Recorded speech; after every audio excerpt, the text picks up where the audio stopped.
যে রাম সীতা মন্দির, মন্দিরের গেট কিন্তু সব বন্ধ আছে একদম সম্পূর্ণভাবে। 4টের দিয়ে 2 দোকানে শিব মন্দির, বিশাল বড় বড় কোষ্ঠী পাথরের শিব। হ্যাঁ বল, কিছু বল। মহাকাল শ্মশান শ্মশান শ্মশান। আজকে এসছি কিন্তু একটা উন্নত মানের শ্মশান নিয়ে, যে শ্মশান কোনো রকম শ্মশানের অস্তিত্ব নেই, তবুও কিন্তু সেটা শ্রেষ্ঠ শ্মশান। আজকে এসেছি আমরা শিবনিবাস শ্মশানে। শিবনিবাসের শ্মশান এর আগেই বলেছি, চারটি শ্মশান আছে। তার মধ্যে কিন্তু প্রথম যে শ্মশানটা ছিল, সেই শ্মশানের ভিডিও বানাতে যে দেখতে পাচ্ছ, এই যে কাঠের ব্রিজটা পার করেই কিন্তু এই শিবনিবাসের শ্মশানে আসতে হয়। নমস্কার, প্রত্যেক দিনের মতন আজকেও একটা শ্মশানের ভিডিও নিয়ে হাজির হয়েছি আপনাদের সামনে। আজকে যে ভিডিওটা দেখাবো, এই শ্মশানটা কিন্তু আজ থেকে 40-50 বছরের মধ্যে কিন্তু এই শ্মশানে কোনো রকম মৃতদেহকে দাহ করা হয় না। সেই শ্মশানটাই আজকে আমি দেখাবো। শ্মশানটার নাম কিন্তু একটা আভিজাত্য নাম আছে, ভগবানের নামের নাম। চলুন সেই শ্মশানের দিকে যাওয়া যাক, তারপরে সেই শ্মশান সম্বন্ধে বলবো। আসেন। প্রথমে বলে রাখছি, এই যে শ্মশান, ওপারে কিন্তু আছে নবচড়া শ্মশান।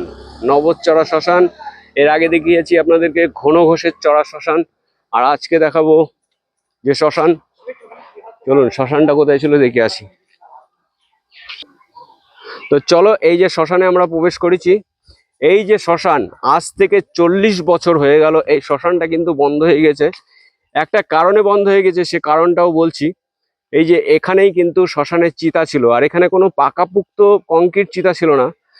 এই যে এখানেই কিন্তু আগে মৃতদেহকে দাহ করা হতো, সে কারণে এই শ্মশানটা ভেঙে চুরে গেছে। এই যে দেখতে পাচ্ছ চূর্ণী নদী, চূর্ণী নদীর কারণে, চূর্ণী নদীর প্রচন্ড স্রোত বর্ষাকালে এখানে এসে একদম মানে ভেঙে চুরে যায়, সেই কারণে কিন্তু শ্মশানটা ভেঙে চুরে গেছে। আর এই যে এখানেই কিন্তু আগে যত শিবনিবাস পঞ্চায়েতের যত মৃতদেহকে এখানে দাহ করা হতো। আর এর আগেও একটা শ্মশান ছিল, এখান থেকে প্রায় ½ কিলোমিটার, আমি যেখানে ক্যামেরা ধরে আছি তার সামনে দিয়ে ঘন ঘোষের চড়া শ্মশান তোমাদের দেখিয়েছি।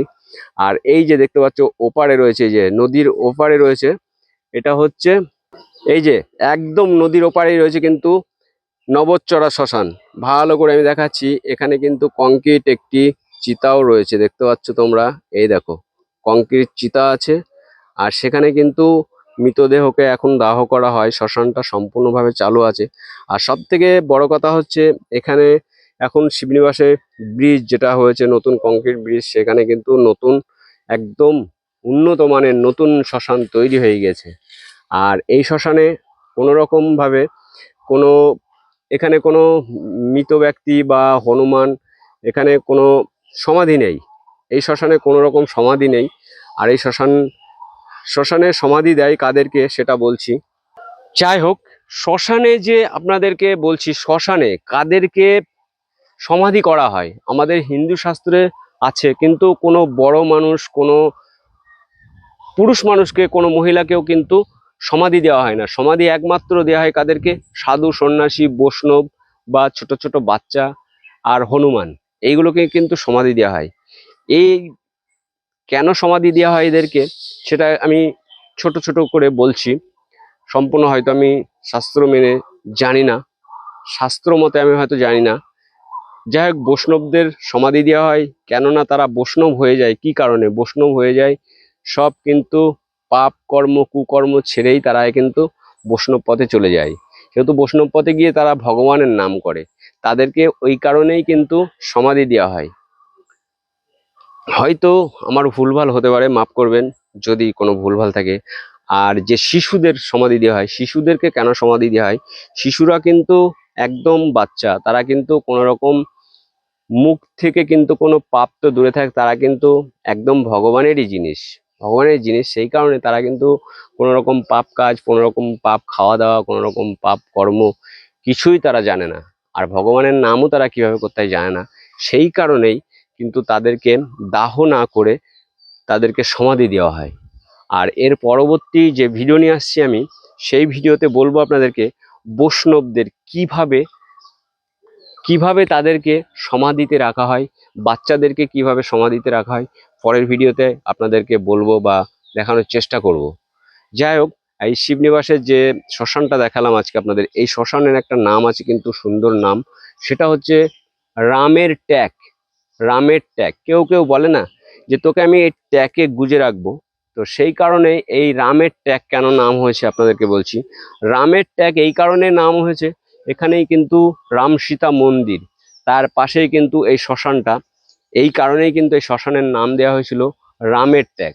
আর এই শ্মশানটাতে কিন্তু দীর্ঘদিনের শ্মশান, সব থেকে বড় যে কৃষ্ণচন্দ্র রাজা ছিলেন তার আমলের শ্মশান ছিল ঘনঘোষের চড়া, তারপরে কিন্তু এই রামের ট্যাগ শ্মশানটা হয়, আর এরপরে কিন্তু নবচড়া শ্মশান হয়, তারপরে কিন্তু এখন শিবনিবাস মহাশ্মশান নামে একটা শ্মশান হয়েছে। দাঁড়া একটু দাঁড়া, এক মিনিট হয়ে গেছে, মেরে দিস প্রায়। যাই হোক, প্রত্যেকটা শ্মশানে যেগুলো আমি বলে থাকি, প্রত্যেকটা শ্মশানে কিন্তু বট গাছ, অশ্বত্থ গাছ এগুলো থাকে। আর শ্মশান সম্বন্ধে জানি না আমার কতটা জ্ঞান আছে, এগুলো আপনাদেরকে জানালাম।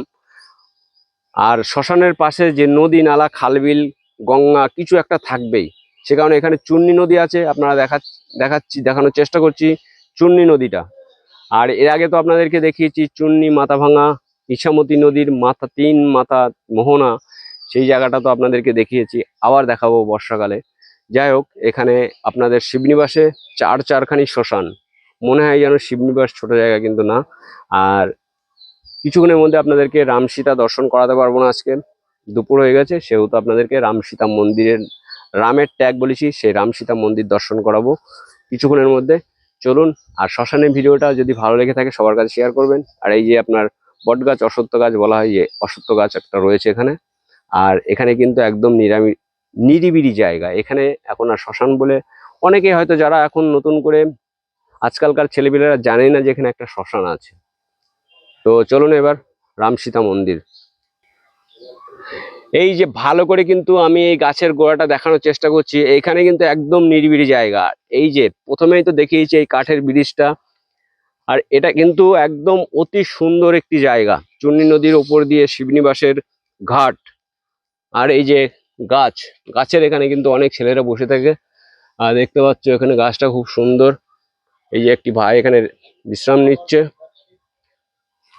আর এই যে, না ওইগুলো দেখাতে নেই। আর যাই হোক, এখানে কিন্তু একটি স্নানের ঘাট তৈরি করে দেওয়া হয়েছে, না শোনা। আর এইটা হচ্ছে আপনাদের শিবনিবাস, এই যে রাম সীতা মন্দির যাওয়ার রাস্তা। এই যে ঘাটটা একটু সুন্দর করে দেখিয়ে দিলাম আপনাদেরকে।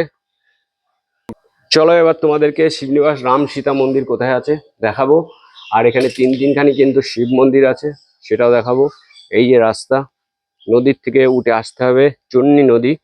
চলো, চলে এসছে এই যে রাম সীতা মন্দির, সঙ্গে আছে দুখানি শিব মন্দির। চলো তোমাদেরকে মন্দির এখন দর্শন করাবো না, অন্য কোনো ভিডিওতে মন্দির দর্শন করিয়ে দেবো।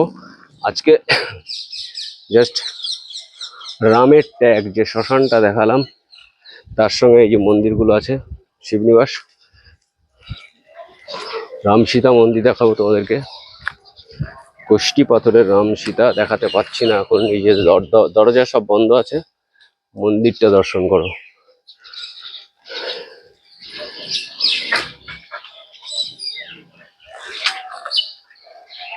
যাই হোক, এই যে রাম সীতা মন্দির, মন্দিরের গেট কিন্তু সব বন্ধ আছে একদম সম্পূর্ণভাবে, 4টের পরে খোলা হবে। এই যে কারণে মন্দির আর দর্শন করাতে পারছি না এখন, ভগবানের রামের দর্শন মিলছে না। আর সেখানে আছে কিন্তু এই যে দুখানি শিব মন্দির, বিশাল বড় বড় কষ্টি পাথরের শিব। পরে নেক্সট ভিডিওতে কিন্তু অবশ্যই আমি তোমাদেরকে দেখাবো। যাই হোক, আর এই যে শিবনিবাসের লুক ভালো করে দেখে নাও। এখানে কিন্তু আমি আবার তোমাদেরকে সুন্দরভাবে শিবনিবাসের ভিডিও আবার তুলে ধরবো, তোমরা শুধু ভিডিও দেখতে থাকো সম্পূর্ণভাবে। বল, কিছু বল। হ্যাঁ বল, কিছু বল। মহাকাল হারার এখানে তো। যাই হোক, ভালো করে দেখিয়ে নিলাম তোমাদেরকে। এই যে আর একবার দেখে নাও, এই যে সিঁড়ি, আর এই যে বাজার শিবনিবাস। যাই হোক, ভিডিওটা কেমন হয়েছে আপনারা কমেন্ট করতে কিন্তু ভুলবেন না। আর এমন শ্মশানের ভিডিও যারা ভালোবাসেন অবশ্যই কমেন্ট করবেন, আর ভিডিওটা শেয়ার করবেন। যদি পছন্দ হয়ে থাকে তাহলে লাইক করবেন, আমি বুঝতে পারবো এইরকম ভিডিও আবার পরবর্তীকালে আমি নিয়ে আসবো। ভিডিওটা আমি এখানে শেষ করছি। আপনারা ভালো থাকবেন, সুস্থ থাকবেন, বাই।